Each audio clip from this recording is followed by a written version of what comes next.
News 7 Tamil, பொறுப்பும் பொது நலமும். இங்கிலாந்து நாடாளுமன்ற வளாகத்தில் மகாத்மா காந்தியின் சிலை திறந்து வைக்கப்பட்டது. மத்திய அமைச்சர் அருண் ஜேட்லி மற்றும் இங்கிலாந்து பிரதமர் டேவிட் கேமரூன் இணைந்து இந்த சிலையை திறந்து வைத்தனர்.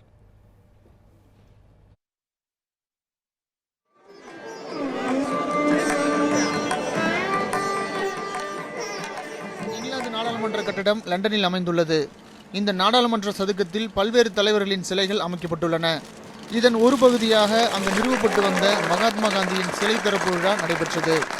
இதில் இங்கிலாந்து பிரதமர் டேவிட் கேமரூன் மற்றும் மத்திய அமைச்சர் அருண் ஜேட்லி ஆகியோர் கலந்து கொண்டு சிலையை திறந்து வைத்தனர். அப்போது அங்கு ரகுபதி ராகவ ராஜாராம் பாடல் ஒளிபரப்பப்பட்டது.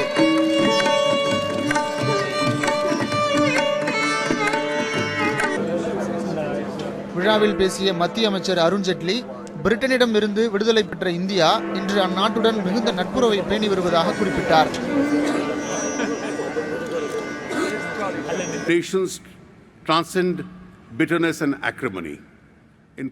மகாத்மா காந்தியை விமர்சித்த வின்ஸ்டன் சர்ச்சில் சிலையும் இங்கிலாந்து நாடாளுமன்றத்தில் இருக்கிறது. தற்போது மகாத்மா காந்தியின் சிலையும் இங்கு இருக்கிறது. முரண்பாடுகள் இருந்த போதும் மகாத்மா காந்தி சிலைக்கு பிரதமர் டேவிட் கேமரூன் இடம் ஒதுக்கியுள்ளார். He once described as a half-naked fakir.